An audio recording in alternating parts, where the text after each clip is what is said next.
Amém, irmãos? Muito bom. Irmãos, Deus abençoe nossos irmãos que estão acompanhando na internet, né? Saúde e paz a eles também.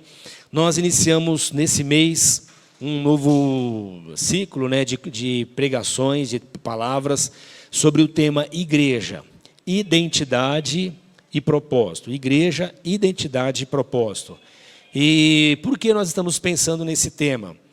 Porque nesse momento tão atípico que nós estamos vivendo, é tão atípico que é natural que eu e você, que fomos jogados nesse tempo estranho, a gente tem que lidar, primeiro, com a estranheza do tempo, com as informações e com as desinformações, né, que são piores do que as informações. Temos que lidar, irmãos, com as inseguranças todas que esse tempo produz no nosso ambiente de convivência, na nossa vida. E esse processo de adaptação faz a gente olhar muito para nós mesmos, para a nossa família. É quase como quando a gente faz uma mudança, né? Todo mundo aqui que já fez mudança sabe como é que é. Quando você chega numa casa nova, num bairro novo, é um tempo de tumulto, né? Até você organizar tudo, pôr as coisas em ordem, conhecer os vizinhos, arrumar a casa. E esse tempo de tumulto deixa a gente muito focado na casa, na arrumação, em nós mesmos. E isso é normal acontecer. Isso acontece também conosco em relação a essa fase da pandemia. Por conta dessa... né, a gente foi jogado num processo de mudança aí, né? Então, tudo isso toma tanto tempo nosso que nós estamos muito focados em nós mesmos, dos nossos assuntos, na saúde, no trabalho, e isso é natural nessas questões da vida. Só que já é da nossa natureza ter esse enfoque mais autocentrado. Isso é normal no ser humano. Isso é reforçado agora nesse processo de pandemia. E, por conta disso, nós temos conversado com o presbitério, orado com a igreja e sentido a importância de estarmos revisitando, como sempre fazemos, os princípios que as Escrituras nos ensinam sobre identidade e propósito. Identidade e propósito. Identidade é quem eu sou, tem a ver comigo, com a minha natureza, né? No caso da comunidade da fé, tem a ver com o meu chamamento. E propósito, para quê? Porque quando eu estou muito focado nos assuntos da minha vida, principalmente num momento como esse, e é normal, isso vai parece que é um buraco negro que vai me drenando a minha energia, a minha força, me consumindo, muito olhando para mim mesmo, muito focado em mim mesmo. Então nós precisamos, nesses tempos, estar sempre voltando às Escrituras, como sempre fazemos, para nos lembrar quem nós somos, quem é você, de onde o Senhor te tirou, por que Ele te chamou, para que Ele te chamou, qual é a nossa missão, qual é o propósito de Deus para a nossa vida. E pensando nisso, nós então vamos conversar esse mês sobre esse assunto. Igreja, ou seja, comunidade de fé, sempre reforçamos isso. Igreja não é uma instituição, nem um edifício, um prédio. Igreja é um grupo de pessoas. Reuniu esses dois aqui é a igreja. Jesus que ensinou isso. Jesus falou, tem dois, já é igreja. E um só, não é? Não, um só está ligado com Deus, mas Deus não nos chamou, Deus nos chama como indivíduo, mas para vivermos em comunidade. Deus nos chama como indivíduo, respeitando a nossa individualidade, mas nos tirando do individualismo e nos trazendo a vida comunitária. Por isso que ele diz, reuniu dois, por quê? Se dois não quer reunir, não é igreja, alguma coisa está errada. Eu não quero reunir porque eu estou brigado, estou bicudo, estou chateado, estou não sei o quê. Ok, Jesus fala, vai lá e resolve a parada com seu irmão e volta a se reunir, porque vocês foram chamados como comunidade de fé, igreja. Então, igreja, identidade. A gente olhar para o espelho e falar assim, eu continuo sendo essencialmente quem eu sou. Que bacana poder falarmos isso, né? Todos nós precisamos mudar, e isso é fundamental na nossa vida. E todos nós mudamos, é estranho alguém que não muda, né? Eu acho que nem é possível, né? As pessoas elas vão mudando naturalmente. Mas é legal você olhar para o espelho e conceito de identidade, integridade. Eu sei quem eu sou. E, finalmente, propósito, que é o para que o Senhor tem nos chamado. E pensando nisso, eu quero fazer essa caminhada com você a partir do que a Bíblia fala sobre Deus. Nós não conhecemos o nome de Deus. A Bíblia, os escritores da Bíblia, né, nos trazem alguns nomes. Alguns nomes são simples, outros nomes são compostos, mas não é o nome. Nós não temos o nome de Deus. Por quê? Porque Deus é inominável. Como falamos a semana passada, na outra sequência de pregações que estávamos fazendo, quando ele se revela, ele diz, eu sou o que sou, ou eu sou, é o conceito de autossuficiente, né? E no processo de revelação que nós encontramos nas Escrituras, e Deus, quando abrimos a Bíblia, nós aprendemos que Deus se revela, desde o Gênesis até o Apocalipse, Deus está se revelando, é um processo de revelação. E nesse processo de revelação que Ele está fazendo a nós, Ele se apresenta com nomes que tem menos a ver com algum nome específico e tem mais a ver com a identidade dEle. É quem Ele é. Então há nomes, por exemplo, que Ele se apresenta com nomes compostos, né? El Shaddai, El Elyon, Jeová Rafá, Jeová Jireh, que tem menos a ver com o nome dEle, mais a ver com o propósito, que é socorrer, suprir a necessidade, ajudar alguém. Né? O Deus que sara. Sara quem? Deus não fica doente, sara eu. Então Ele é esse Deus que me sara. O Deus que é a minha paz. Deus está em paz, Ele está ótimo. Eu é que fico em conflito. Então Ele é a minha paz. É sempre um movimento de Deus em direção a nós, nos ajudando a perceber que nele há provisão para nós. Nele, Ele que é o autossuficiente, também nos sustenta e nos mantém na vida, nos dá a vida e nos mantém nela. Então, um dos nomes de Deus que Ele se apresenta no Gênesis é Eloí. E quando, na conversa que é registrada no Gênesis, que Ele fala da criação, Ele diz assim, façamos o homem. E essa palavra, façamos, essa linguagem, façamos, traz a ideia do Eloí no plural, que seria Elohim. Então, quando Deus diz façamos, a palavra usada é essa, Elohim, que é Ele e mais alguém. Não os anjos, porque os anjos são criatura, não pode criar.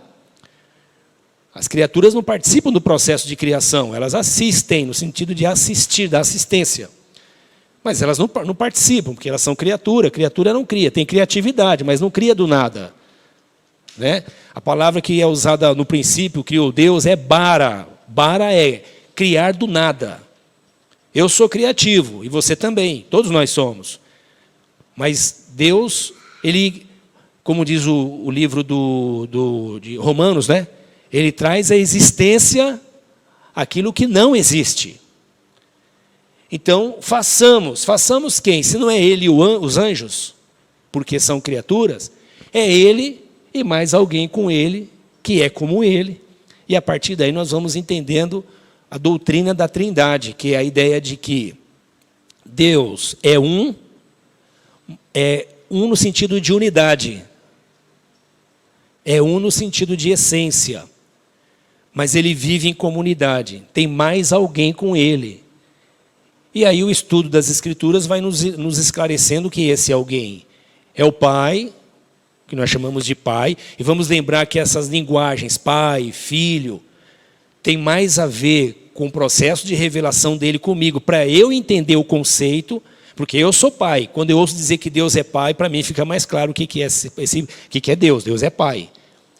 Para quem não é pai, é só filho, e entende que há um filho na Trindade, ele entende melhor o que é esse papo de ser filho. Eu também sou filho. Né? E a figura de mãe não tem a ver com gênero, mas é o conceito do Espírito Santo. Então, essa Trindade, essa família, Pai, Filho e Espírito Santo, é quem está criando. Então, Deus é aquele que habita a eternidade em comunidade.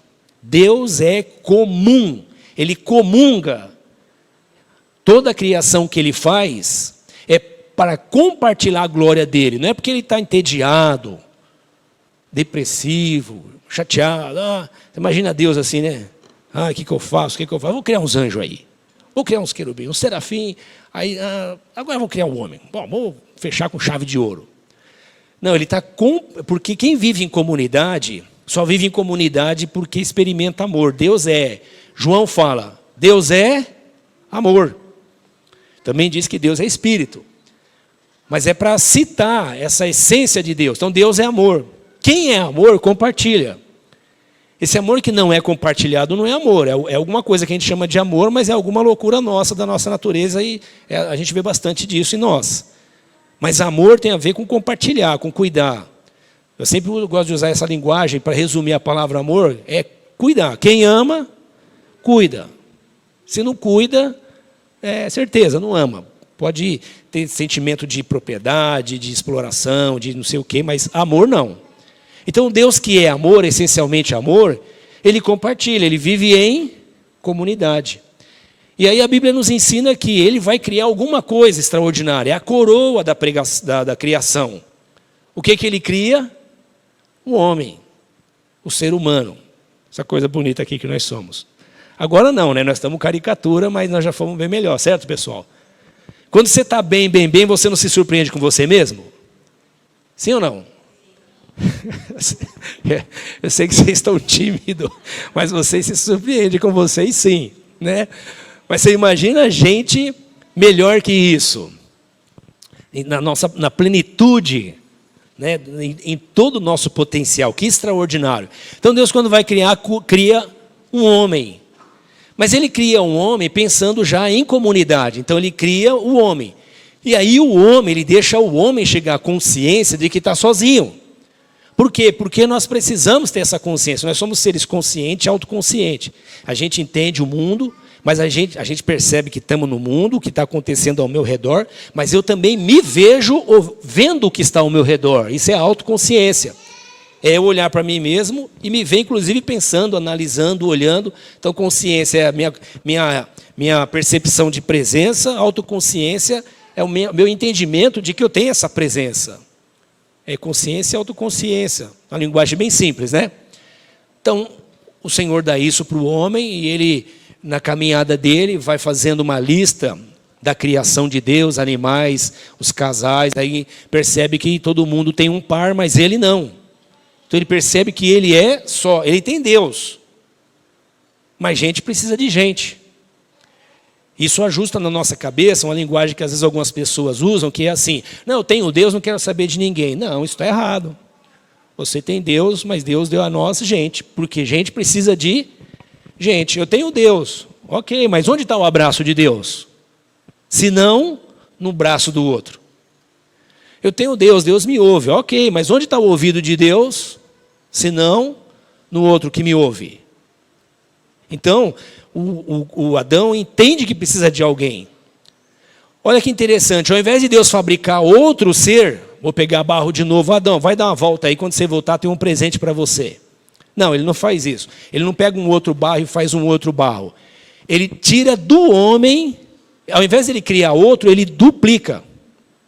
Ao invés de ele criar mais um, ele duplica. Por quê? Porque ele é um. E para fazer um semelhante ao homem, ele duplica, ele tira do homem e faz outro. E esse homem agora olha para a mulher e fala, ué, nós somos uma só carne. Você e eu sou eu, e você é eu, e eu sou você, e nós é nós, e eles ficam, acabou. Não tem briga de lavar louça, de limpar a casa, de quem manda, de contabilidade, é tudo igual, é tudo junto. Conta conjunta, é tudo assim. Eles estão bem. Eles vivem em comunidade, né? Então, o Deus cria uma comunidade. Quem? O ser humano. Quem é o ser humano? Homem e mulher. E eles estão bem. Esse Deus cria o homem e a mulher, nós vemos isso no texto de Gênesis, eu não estou lendo porque os irmãos conhecem bem essa história. E esse Deus, nesse processo de revelação, ele tem um propósito para esse casal que caiu. Esse casal cai e ele tem um propósito de resgatar essa humanidade que caiu. Ele poderia fazer isso sozinho no sentido de pegar, mais ou menos igual a gente imagina os nossos super-heróis, né? Pegar um super-herói, dar superpoderes para ele e falar, resolve aí a parada do mundo, e ele ia resolver. Ele não faz isso. Ele continua trabalhando com o conceito de comunidade. Ele chama o Abrão, o nome dele é Abrão, ele já é velho, não pode ter filho, a esposa dele é estéril, fechou. 2 impossibilidades. Ele chama Abrão, chama Sarai, e dos dois, ele se revela para eles, e a partir deles eles vão estabelecer uma família. Depois, é um clã que vira depois uma nação. Por quê? Deus está se revelando, e no processo de revelação Ele está nos ensinando uma coisa. Eu não ando sozinho, e não criei vocês para andar sozinho, mas na queda vocês ficaram autocentrados. Não é isso? Na queda o homem ficou autocentrado. Você é mulher, eu sou homem. Você é Eva, eu sou Adão. Já separou as contas de novo, já parou de ajudar em casa, já o pau começou a comer lá no Jardim do Éden, quando os dois se dividiram. Então, eles agora estão separados. E esse Deus eterno, para resgatar o homem, a comunhão com ele de novo, e por reflexo, voltar a fazê-los viver em comunidade, marido e mulher, e família, ele então trabalha um processo de revelação. E ele faz isso chamando Abrão, Sarai, dando um filho para eles, e se estabelece uma nação. E esse é um processo de Deus para nos ensinar. Deus anda em comunidade. Deus anda em comunidade.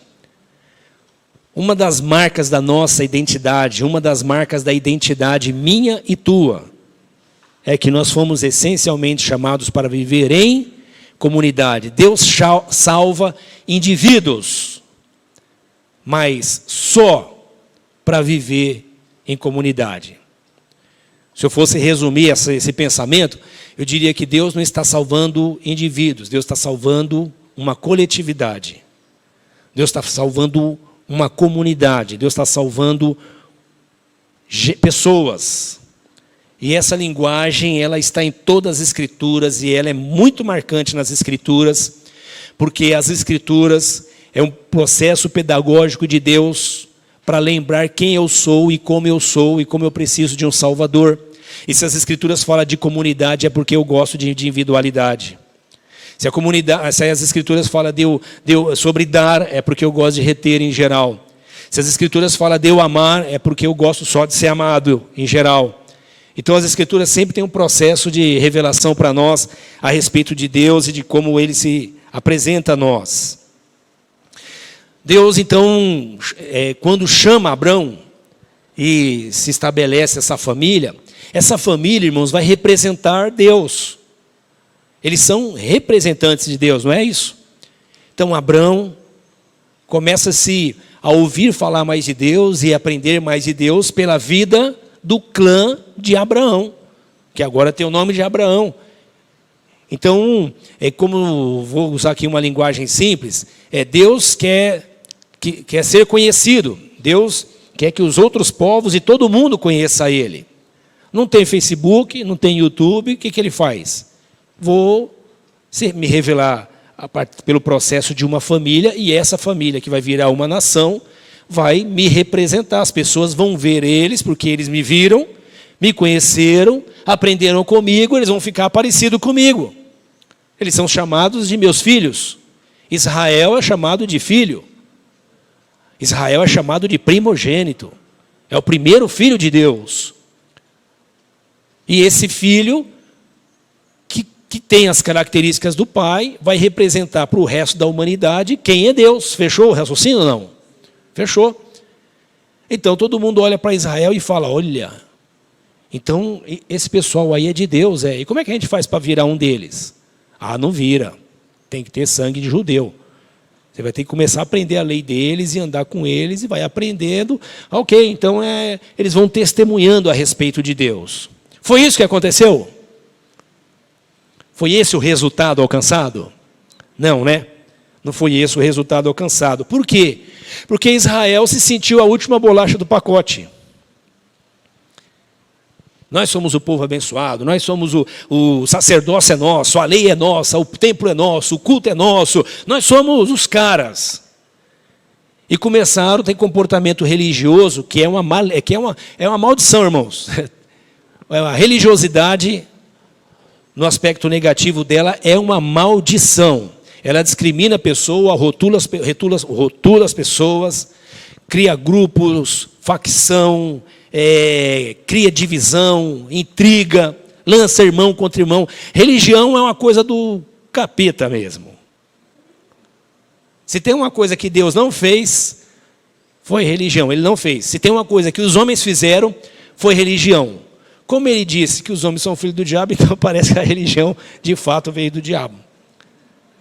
É bom, esses resumos são bons, né, irmão? Que ajuda a gente a perceber logo, né, como é que está a humanidade. Essa humanidade, irmãos, então, autocentrada, né, ela diz o livro de Atos, né, o Paulo mesmo, ele vai falando assim a respeito de... nas palavras de Paulo, Paulo vai dizendo assim que a sociedade, o mundo, vai como que num ambiente escuro, tateando. Tateando é alguém que está num lugar escuro, sem visão, buscando um caminho. E ele diz assim, então, para aquele povo grego, capaz, inteligente, cheio de informação, de filosofia, ele fala assim, olha, vocês estão tateando como quem tateia no escuro, procurando Deus. E ele fala isso por quê? Porque os homens, como não encontram Deus, porque Deus não é possível encontrar, eles vão criando os seus deuses. Vão criando as suas imagens, os seus ídolos. Então Paulo fala, ó, vocês tateando, como quem alguém está tateando no escuro, buscando a Ele. Mas não é possível encontrá-lo.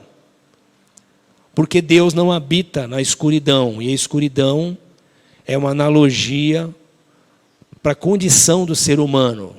Perdido, desorientado, sem saber como ir. Perdido. Para que esse ser humano encontre Deus, ele é que tem que se revelar ao homem.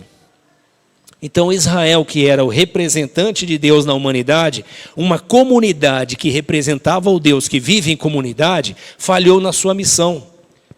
E ao invés de representar Deus como comunidade, eles se tornaram uma espécie de grupinho fechado, batendo no peito e dizendo, nós somos os caras e ninguém é bom.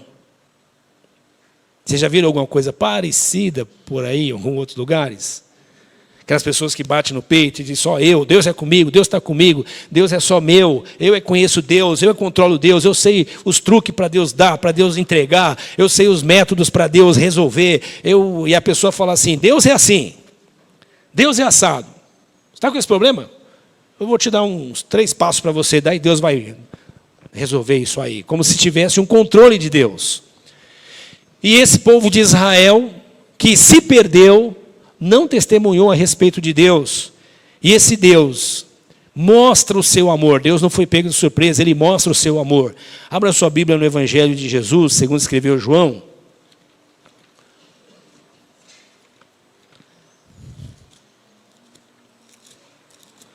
João, no capítulo 1. O povo que não reconheceu Deus, o povo que estava bem próspero, com saúde, o povo que recebeu orientação, direção através da lei, dos códigos de relacionamento, não reconheceu que isso era bondade e misericórdia de Deus e se achou merecedor disso. Aliás, irmãos, deixa eu te falar de novo, né, lembrar, nós sempre nos lembramos disso. A você eu lembro e lembro a mim também. É típico da mentalidade religiosa Pensar sempre no conceito de mérito, viu? No relacionamento com Deus, pensar sempre no conceito de mérito. Mérito é, eu mereço. Você já orou assim? Não precisa manifestar. Né? Você que está em casa aí, né? Não precisa nem falar, mas você já orou assim? Vamos ver se Deus achar que eu mereço, Ele vai me dar. Você já orou assim? Deus, olha para mim, Deus. Cá entre nós, olha para mim. A gente não fala assim, né? Que nós somos pudiquinho, mas a gente tem essa pegada, né? Deus, vê bem, Deus. Isso é mérito. E mérito é exatamente o conceito de religião. É alguém que olha para si mesmo e se acha, fala, eu mereço. Como a revelação não é coisa de Deus, é coisa nossa, isso não serve. Agora, a revelação é de Deus para nós. Como a revelação é de Deus para nós, Ele já veio nos encontrar porque a gente estava perdido. Então, a gente entende que com Ele vem tudo o que nós precisamos e tudo o que nós necessitamos. E não é por mérito. Se não é por mérito, então eu vou orar. Eu errei, ora. Eu me atrapalhei, ora. Eu não sei orar, ora assim mesmo. Eu não sei se Ele vai responder, ora assim mesmo. Mas eu já fiz errado 10 vezes, ora de novo. Não é mérito. Se não é mérito, pronto, eu vou entrar e vou pedir, vou falar com o Senhor. Por quê? Porque não é mérito. Não é pelo meu mérito. É pelos méritos dele mesmo, em Cristo Jesus. João diz assim no capítulo 1, a partir do versículo 11. 11, para enquadrar melhor no que eu estou falando. Veio para o que era seu, mas os seus não o receberam. Quem eram os seus? Quem veio? Jesus, o Deus encarnado. O nome dele é Emanuel. Lá no Evangelho de Mateus, o evangelista diz assim, o anjo falando para o José, fala assim, o nome dele será Deus convosco. Deus entre vós. Olha, irmãos, olha que interessante. O Deus que vem se revelando, se revela para um povo, esse povo endoida e acha que eles são a última bolacha do pacote, mas não são, dão um mau testemunho de Deus, cria uma religião que afasta as pessoas de Deus. Estou aqui fazendo uma super síntese, né, para simplificar. Eles não são mal assim, né? Nós estamos falando do conceito religioso, tá? Que é igual para todo mundo. Mas esse Deus, esse povo é resistente. Esse Deus que está se revelando e que havia estabelecido um povo que o representasse, agora, na plenitude da sua revelação, se ele está no processo de revelação, agora na plenitude da sua revelação, ele vem. Não é mais uma família, não é mais uma nação, ele vem. E quando ele vem, o nome que as pessoas dão para ele é Emanuel. O que é Emanuel? Deus está conosco. Então, esse Emanuel veio. Quando o Emanuel veio e nasce no meio do povo dele, o povo judeu, o que o povo faz? Rejeita ele, mata ele. Essa desgraça aí é muito diferente de nós. Mata essa peste. Foi isso que eles fizeram com Jesus. Por quê? Porque Jesus é o diferente, irmãos. Jesus é diferente demais do ser humano. E quando a gente vê alguém diferente demais, a gente fica irritado, não fica, irmão? A gente gosta de gente parecida com a gente, né? Em geral, a gente gosta de gente mais que é tipo uma duplicata nossa. Não tem isso, mas a gente gosta disso, né? Como Jesus é diferente demais, e como espelho vem mostrando como eles são estranhos, seres humanos, o pessoal vai lá e mata ele. Ele veio para que era seu, mas os seus não receberam. Mas aí está a revelação de Deus, do amor de Deus. Esse amor de Deus que está derramado como num copo chamado Israel, agora ele enche Israel e transborda. E quando ele transborda, João diz assim, ele veio para o que era seu, Israel, encheu Israel, eles não receberam, mas a todos, quanto o receberam, ele lhes deu o poder de serem feitos filhos dele. Que coisa maravilhosa. Por quê? Porque creram no seu nome. O amor de Deus que está sobre uma nação agora transborda.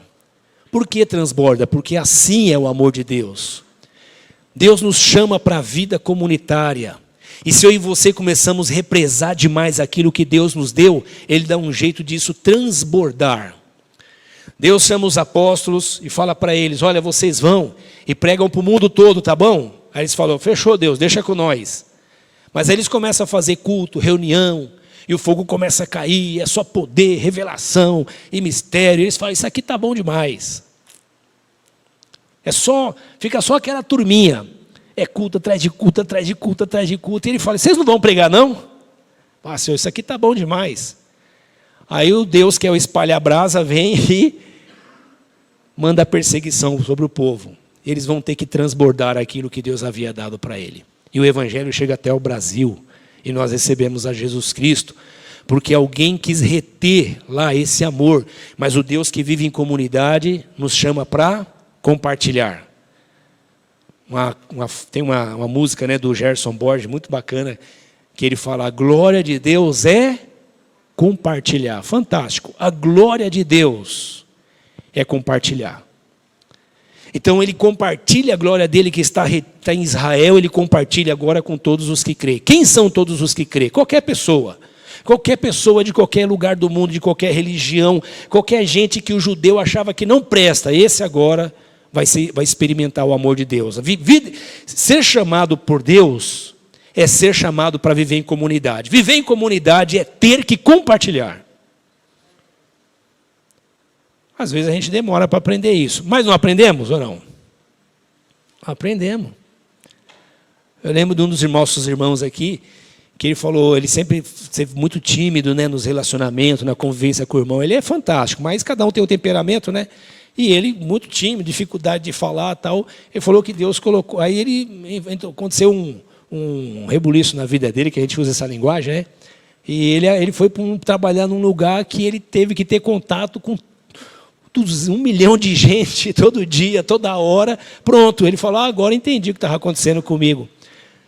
É lógico que Deus não está castigando ele, mas ele está desenvolvendo essa habilidade que era boa para ele e ele não sabia que tinha, que é compartilhar, estar com mais gente, se expor a mais gente, vencer o medo, vencer o temor, as inseguranças. Então, no caso do trabalho dele, ou perde o emprego ou trabalha. Ele preferiu trabalhar e isso foi bom para ele. Olha que bênção, irmãos. A glória de Deus é compartilhar. O Deus que é amor vive em comunidade e nos chama para vivermos em comunidade. E viver em comunidade é estar com o outro. O outro nunca é tão bom igual a você, ou igual a mim. O outro nunca é tão bom igual a mim. Mas o Senhor nos chamou para vivermos em comunidade. Essa glória de Deus transborda a partir de Israel e começa a chegar nos gentios. Quem são os gentios? Os não-judeus. Eu e você e todo o resto do mundo não-judeu. Esse amor transborda.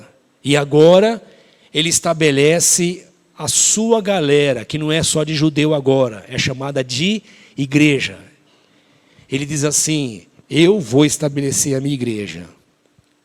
E nada vai vencer a minha igreja. Resumidamente ele diz: nada vai vencer a igreja. O inferno não vai vencer a minha igreja. Se tem uma coisa que os homens têm, é medo do inferno. E ninguém gosta do inferno, né, irmãos?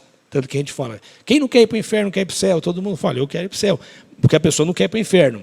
Mas ele diz: se isso, então, é um mecanismo de medo nosso, o inferno, ele diz assim: no caso da minha igreja, fica tranquilo, o inferno não tem poder sobre você, a minha igreja. Que bom, né, irmãos? Que bom. Crente tem medo de macumba? Macumba, eu estou falando aqui, irmãos, são esses ritos, né? É um termo que é usado no Brasil, não é nenhuma discriminação de outra religião, mas não interessa. Essas coisas que são feitas para trazer o mal. Satanismo, macumba, qual que é os outros nomes que tem? Voodoo, feitiçaria. Pronto, feitiçaria é um bom nome. Isso aí. Feitiçaria, seja qual for. O crente tem medo de feitiçaria, irmão? Vocês aí, fala aí, tem medo ou não tem? Por quê? Não tem medo do inferno, mas tem medo de feitiçaria.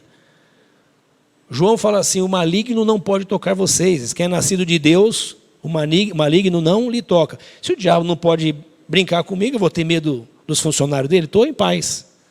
Estou seguro, o Senhor está comigo.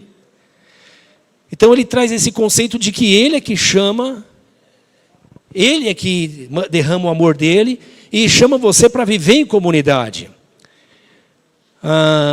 Mas qual é o risco de eu e você falhar, já que Israel falhou? Israel não falhou? Eu não poderia falhar também? Aí abra comigo a sua Bíblia no Atos capítulo 1, versículo 8. Atos 1, 8.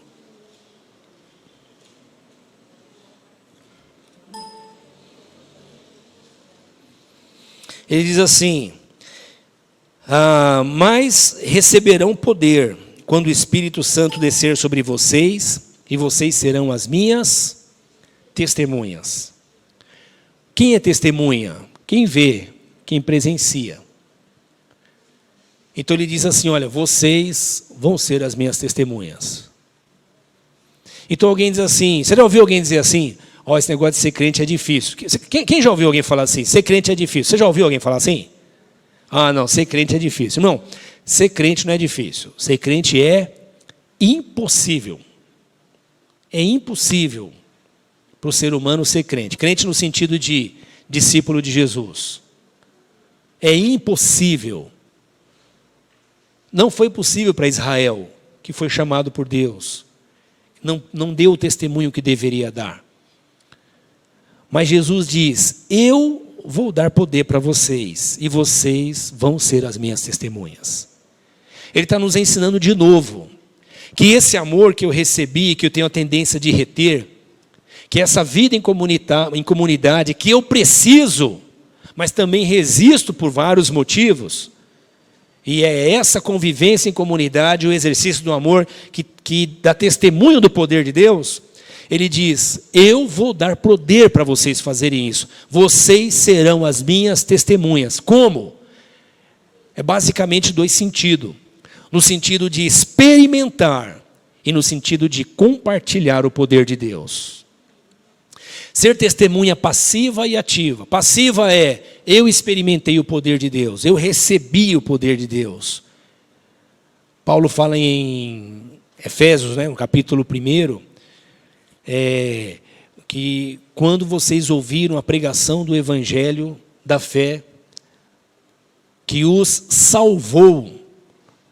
Então ele fala que nós recebemos a fé, em Efésios capítulo 2 também ele fala sobre isso, que nós recebemos a fé para crer na pregação do Evangelho. Quando nós recebemos e cremos, ele diz no versículo 11 ou 13, ele diz assim, que nós estávamos recebendo o Espírito Santo, sendo batizados no Espírito Santo, sendo selados no Espírito Santo. Para quê? Para poder ser testemunha. Para ser testemunha de Deus, tem que ser uma ação de Deus em nós, se nós não conseguimos. Alguém diz assim: eu quero mudar, eu quero melhorar, eu quero dar uma aperfeiçoada. Tem muito curso, tem muita literatura, tem muito exercício, tem muita coisa bacana que pode melhorar qualquer ser humano. O Evangelho veio para produzir em nós transformação de natureza, mudar a nossa natureza. E mudar a nossa natureza é esse processo reverso que Deus nos chamou para vivermos. E isso tem a ver com a nossa identidade. Paulo fala sobre isso. Para mim, o viver é Cristo. Ele não vive mais para si. E ele morreu por todos, para que aqueles que vivam não vivam mais para si mesmo, mas para aquele que por ele morreu e ressuscitou. Então, quando o Senhor me chama, Ele me chama para eu deixar de viver para mim mesmo. Essa é uma das características da identidade do discípulo de Jesus e, portanto, da sua igreja. A igreja de Cristo não vive para si. E é isso que nos ajuda a entender por que uma igreja não é saudável quando uma igreja só faz encontros e reuniões para promover alguma coisa para si mesmo. Porque essa não é um perfil de Deus. O perfil de Deus que nós encontramos é um Deus que compartilha. Então, quando nós nos reunimos, como estamos fazendo hoje presencialmente, nossos irmãos pela internet, nós nos reunimos para celebrar ao nosso Deus, ao nosso Senhor e ao nosso Salvador. Cultuar a Ele, adorar a Ele, nos encher da presença dEle, dessa comunhão gostosa. E depois, voltarmos para a vida. E no dia a dia compartilhar esse amor, compartilhar essa misericórdia, essa bondade. Irmãos, os dias que nós estamos vivendo são dias difíceis. Eu vi uma frase essa semana. Como é que era a frase? Era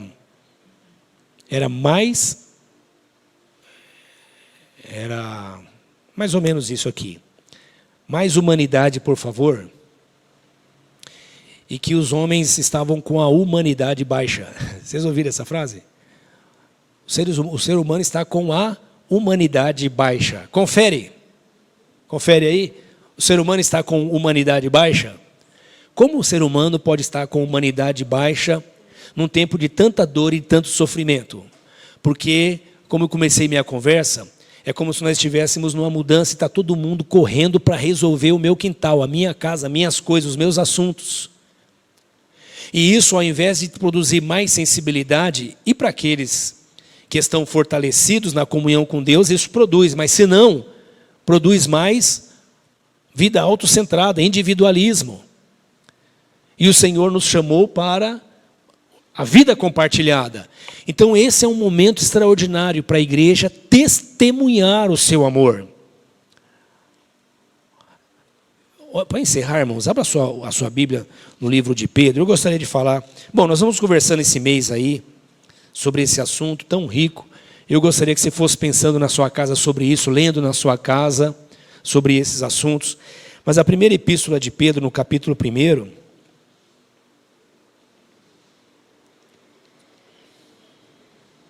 versículo 9.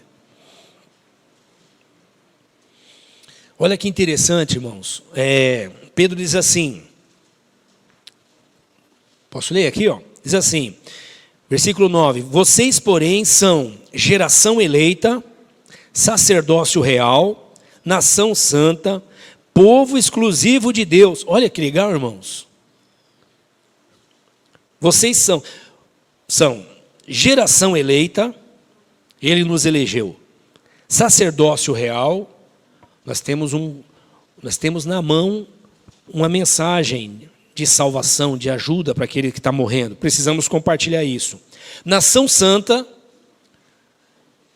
Nesse mundo não dá para viver de maneira santa. Não dá se você não nasceu de novo. Se você nasceu de novo, o Espírito Santo vai te dar poder para isso. Porque sem poder de Deus nós não conseguimos ser testemunhas. Povo exclusivo de Deus. Olha que interessante, irmãos. O Deus que não o Deus que chama para si um povo exclusivo, Ele convida esse povo a ser inclusivo. Olha que interessante. Ele chama para si um povo exclusivo, é dele. Mas a ordem que Ele dá para esse povo é: inclua, chame outros. Seja inclusivista, inclua outras pessoas, não exclua, não seja uma ilha, viva em comunidade. Ele diz, e qual o propósito disso? Para anunciar as grandezas daquele que os chamou das trevas para a sua maravilhosa luz. Deus nos tirou das trevas e nos trouxe para a sua maravilhosa luz. Experimentar essa luz de Cristo, do Evangelho em nossa vida, e encarnando a verdade do Evangelho à medida que recebemos a palavra de Deus. O Senhor nos ensina no seu Sermão do Monte, Mateus capítulo 5, Ele diz assim: vocês são o sal da terra. Sal da terra é mais do que o conceito de temperar, é o conceito de conservar. Igual a gente conhece hoje, né? Carne salgada não estraga, né? Então ele fala: vocês são o sal da terra. A sociedade está se deteriorando, as famílias estão se deteriorando, os relacionamentos entre pai e filhos estão se deteriorando, os relacionamentos afetivos vão se deteriorando, a política vai se deteriorando, tudo vai se deteriorando. Mas se eu e você fomos chamados por Deus para representar a Ele, recebemos poder dEle para isso, Ele nos chamou para sermos sal. Sal não é para salgar no sentido de não aguento isso aqui, né? É sal, aquele sal que você põe lá no arroz, na comida, que ele bate e some. Ninguém acha um grão de sal na comida. Acha, irmãos? Não acha. Mas não sente o sabor? É isso. Então eu e você não fomos chamados para... Claro, irmãos, a gente anda com Bíblia, pode andar com o tamanho de Bíblia que você quiser, não tem problema. Mas não são essas coisas que nos identificam como sal da terra. A pessoa precisa saber que eu sou crente, eu vou fazer alguma coisa. Não, seja sal. Você no meio da sociedade desaparece e as pessoas sentem a mudança que vai influenciando elas, porque você é sal. A igreja é um processo de conservação na sociedade. Ela impede, ela retém o processo de deterioração da sociedade. E isso deve acontecer na minha casa, na sua casa, nos relacionamentos nossos com os nossos filhos. Isso deve acontecer nos nossos relacionamentos afetivos e interpessoais. Está deteriorando? Encha-se do Espírito Santo, encha-se com a palavra. Porque nós somos sal, o sal é para preservar.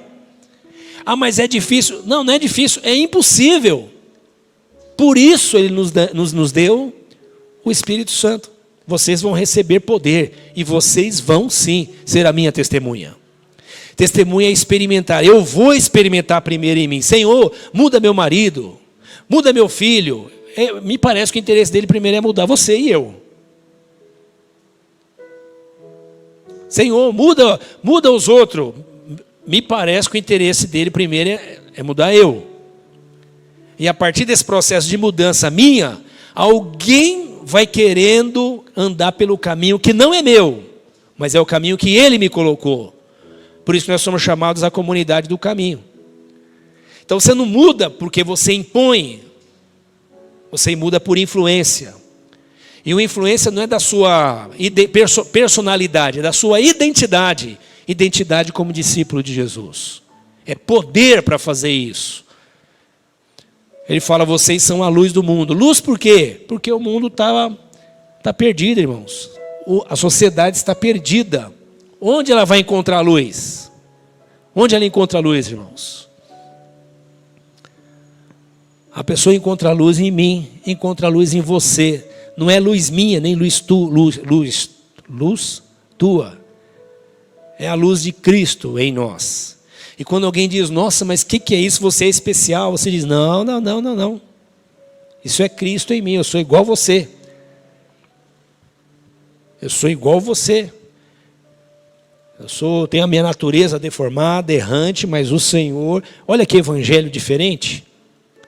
Não é o evangelho que você sobe numa cadeira para dizer, você é pecador. Não, é o evangelho que você diz, ei, Jesus quer mudar a sua vida, Ele está mudando a minha.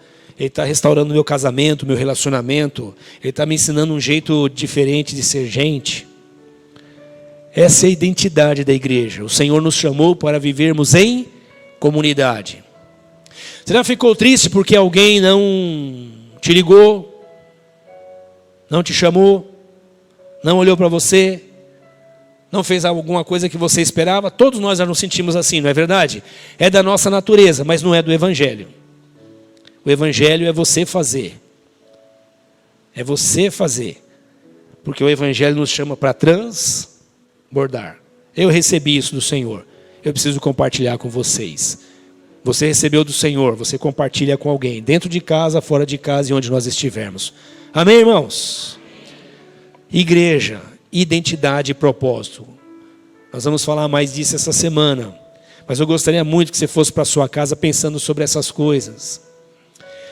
Não deixe que esse buraco negro, que esse ralo, que esse aspirador chamado pandemia, sugue toda a sua energia, todo o seu tempo, todo o seu vigor, todo o seu ânimo. E finalmente, depois que acabar tudo isso, a gente vai descobrir que ficamos só focados em nós mesmos. Não. O Senhor nos chamou para transbordar. A glória de Deus, eu vou usar de novo a frase do Gerson Borges, a glória de Deus é compartilhar. Compartilhar, compartilhar. E compartilhar é estar próximo. Compartilhar é me aproximar. Amém? Mais bem-aventurada coisa é dar do que receber. Eu acho que Jesus tinha razão. tenho a impressão que Jesus tinha razão no que ele estava falando. Você também acha isso? Você pode receber algo de alguém, é maravilhoso. Mas bom mesmo é dar. E não é dar tanto que a pessoa não sabe nem com o que gastar o que recebeu. É dar aquilo que você tem. É esse sentimento de me ver no outro. Eu senti o que o outro estava sentindo. Vamos orar? Vamos para uma semana falando com Deus. Sim, Senhor, eu sei para que o Senhor me chamou. Eu estou aqui bravo com o Senhor, que o Senhor não me deu ainda as coisas. Estou aqui bravo com o Senhor, que as coisas ainda não aconteceram do meu jeito, mas eu estou entendendo. O Senhor me chamou para compartilhar, para transbordar. Glória a Deus. Senhor, nós te louvamos pelo privilégio que o Senhor nos dá de ouvir a tua voz nos chamando para não termos carreira solo. O Senhor nos chamou para andar em comunidade. O Senhor nos chamou para andarmos em família. O Senhor nos chamou para andarmos juntos. Obrigado por isso, Senhor. Obrigado, pois isso tem nos resgatado do nosso individualismo. Isso tem quebrado as cadeias que nos prende e traz tanta sentimento de autocomiseração ou autopiedade. Obrigado, Senhor, pois isso tem nos mostrado como é bom estender as mãos. Como é bom, Senhor, transbordar o seu amor.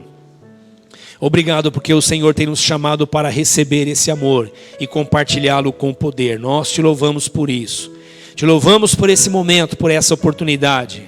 Te louvamos pela vida preciosa desses irmãos que estão aqui hoje. Te louvamos por aqueles que nos acompanham pela internet. Todos nós, Senhor, estamos vivendo dias diferentes que não imaginávamos antes.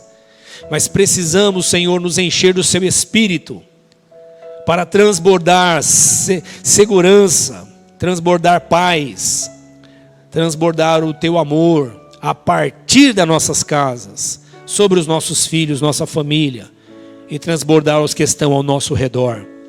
Senhor, nos ajude a não cairmos na armadilha do individualismo, dos extremismos, que esse tempo, Senhor, tem potencializado dentro de cada um dos homens. Mas ajuda-nos, ó Deus, a nos integrarmos, a nos unirmos, a nos fortalecermos, a nos aproximarmos, a celebrarmos a unidade que o Senhor nos chamou para ter. Nós somos um, Senhor, contigo. Nós te louvamos porque o Senhor nos chamou para isso, para sermos um com o Senhor, assim como o Filho é contigo e o Espírito é contigo. Senhor, nós vamos para mais uma semana de vida, de trabalho, de enfrentamento ou de desemprego, de saúde ou de enfermidade, de segurança com aqueles que estão se cuidando e de segurança com aqueles que têm recebido tanta desinformação. Estamos indo para a vida, Senhor, para lidar com a guerra política dos homens malignos. Estamos indo para a vida, Senhor, para enfrentarmos a vida, lançarmos a semente, para colhermos o pão. Estamos indo para a vida, Senhor, todos os dias, como uma ovelha que vai para o matadouro, mas nós sabemos o Senhor está conosco. Nos encha do seu amor, Pai, para que estejamos transbordando essa vida. Primeiro nós, sentindo essa vida, para transbordarmos com alegria. Que esses nossos dias sejam leves, sejam serenos, sejam de submissão ao Senhor. Encha os teus filhos, encha a sua igreja, encha o seu povo, para cumprirmos a missão que o Senhor nos chamou para realizar, que é anunciar o teu reino de luz, que tem trazido transformação em nossas vidas. Nós pedimos isso para a tua glória, no nome do teu Filho Jesus. Amém.